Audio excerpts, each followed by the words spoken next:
So you have done the therapy, the breath work, the journaling, maybe even the plant medicine, but still something inside you whispers, not yet, not enough.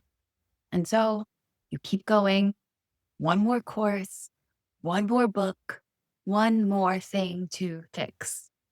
You think you're on a journey of self growth, aligning your energy, raising your vibration, becoming your best self. But what if you aren't actually evolving? You're stuck in a loop of self improvement and you don't even know it. Not because you're doing anything wrong, but because parts of you believe you still need fixing. Before I say another word, let me throw myself under the bus first. I am not above this. I am in it with you. I have spent tens of thousands of dollars on courses, coaches, certifications. I have explored every layer I could find. First, it was my weight, then my mindset, then my nervous system, then my feminine embodiment, always the next level version of me. So let me be clear. There is nothing wrong with wanting to grow. The desire to heal, expand, become more of who you truly are is beautiful. And we get to be radically honest about the come from. Because sometimes even the most spiritual, loving, conscious journey is secretly being driven by a part of you that believes, if I can just improve enough, maybe I'll finally be okay. Because of that impulse to heal, grow, rise is secretly driven by a part of you that believes you're not okay as you are. That is not healing. That's a loop. And that's exhausting. And so if you feel like you always need to fix something, there is a reason for that. And today, that's exactly what we're diving into. This video is about that pattern, why it happens, and how IFS can help you finally step off the hamster wheel and come home to your true self. I'm Andrea Tessier, Master Life Coach, IFS practitioner, and someone who's been walking this path of conscious growth for well over a decade. I help visionary women, coaches, and leaders reconnect with their inner world so they can lead from their calm, clear self energy, not pressure, perfectionism, or performance. And here on this channel, we explore the deep and often invisible dynamics that keep you from trusting yourself fully and from living the truth of who you are, all through the lens of internal family systems.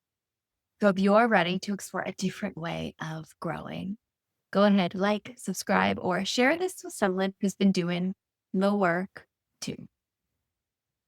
Let me introduce you to when Megan first came to me, she thought she was doing personal growth work to call in her partner.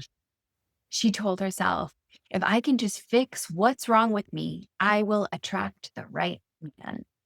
Because that's what they say, right? Become the one to attract the one.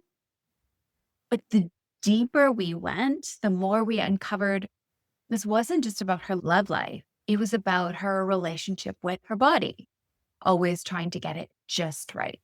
Though on the surface, she talked about health and energy and feeling good, underneath, there was a part striving, subtle punishment, seeking perfection. And then it was her business, crushing the doubt, overcoming the imposter. And eventually, Megan started to notice something. She was always looking for the next thing wrong with her. She described it like this: I feel like I'm in a rubber dinghy, frantically trying to patch all of the holes. And if I can just fix everything fast enough, I'll be safe.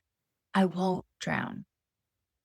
And that's when we met the manager part, that brilliant, hardworking, high achieving protector, one that had become so blended, Megan just thought it was her.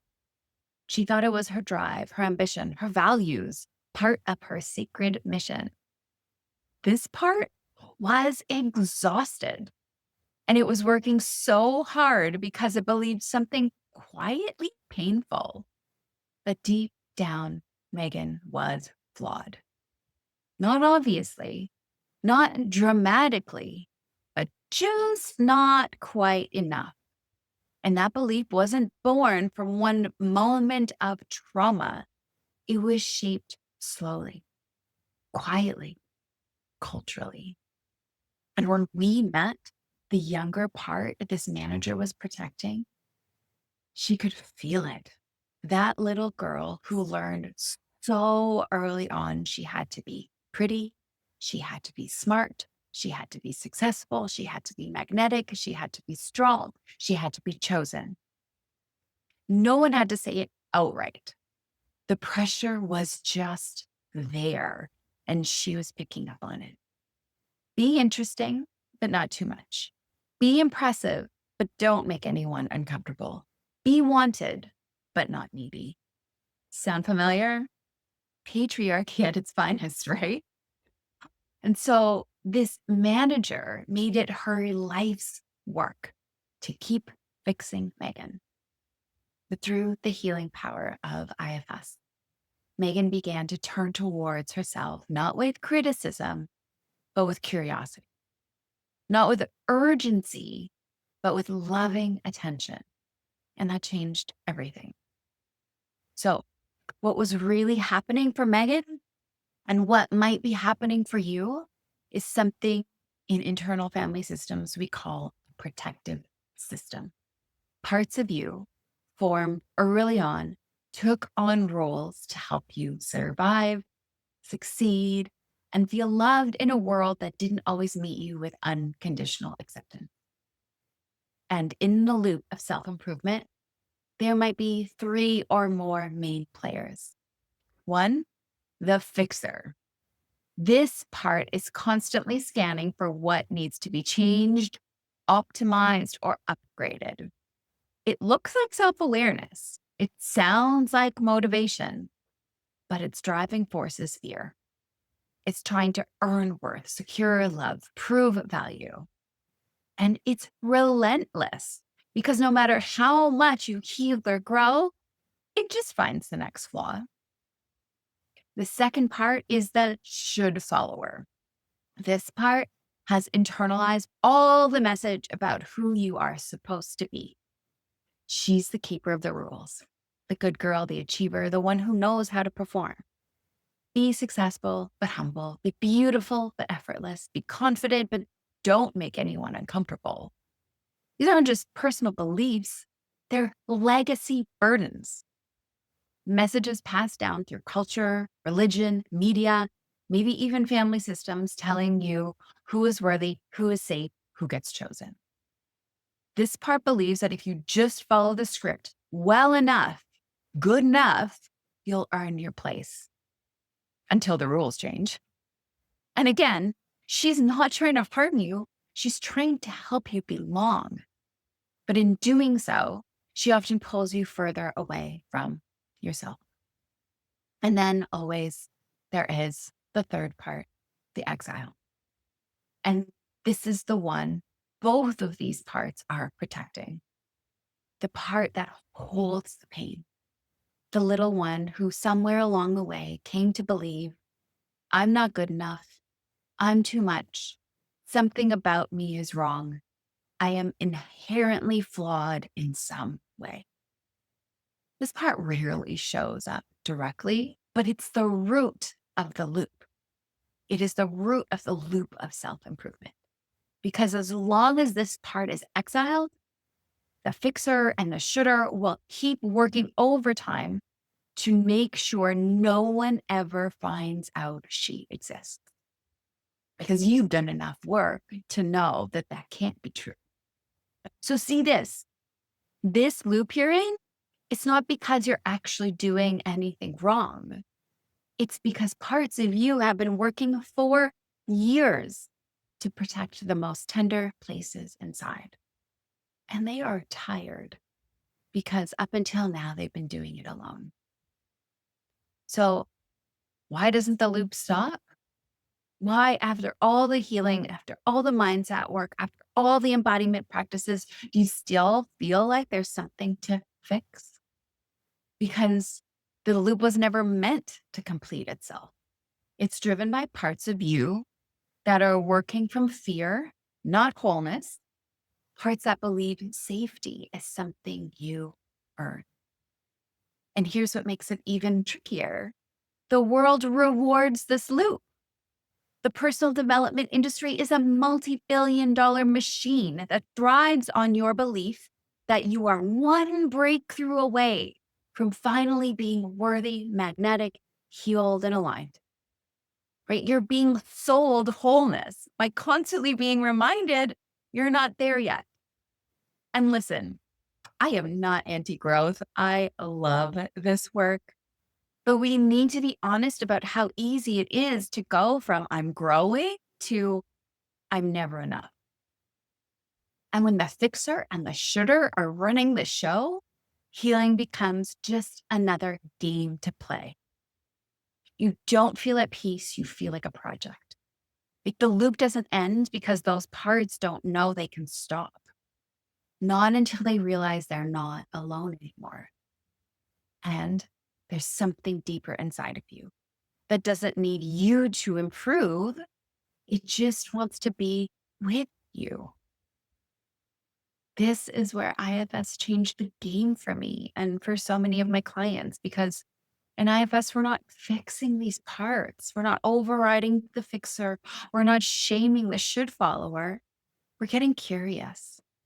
We start to understand who these parts are, how long they've been working, what they are afraid of, and what they actually need.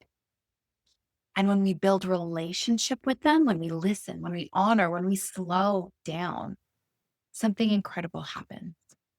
These parts start to soften, the urgency fades, the inner noise quiets, and what emerges is something deeper than any self-help tool could ever give you.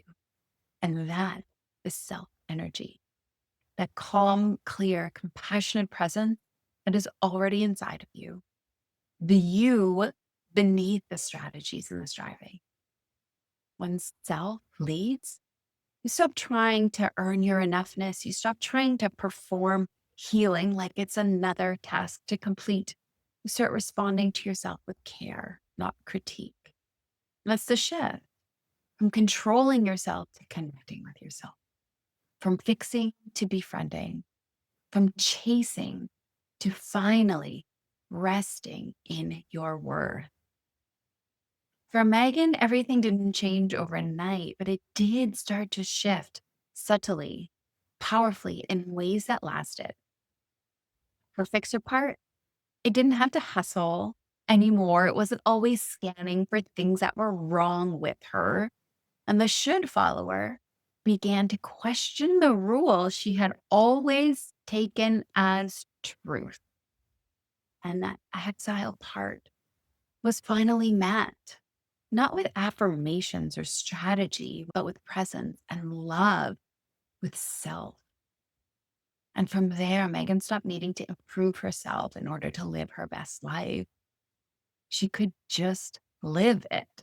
She could love and create and rest. She didn't lose her ambition. She just stopped tying it to her enoughness. And that changed everything. And so, listen, I have to name something plainly here. I am a coach. I work in the personal development space. I have built a business guiding people into deeper relationship with themselves. So yes, I am making a living in this industry, but my intention is to do it differently. I am not here to keep you coming back because you feel broken. I am here to hand you the keys to you.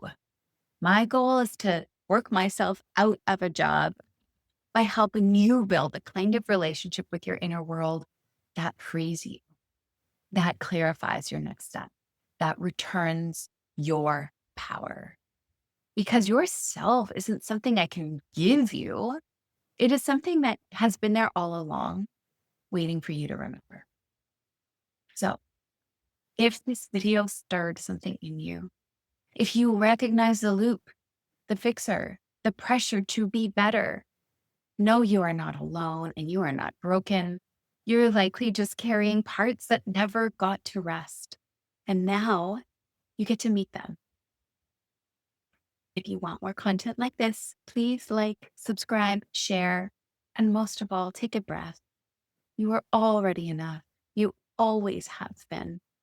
And the journey home to yourself has already begun.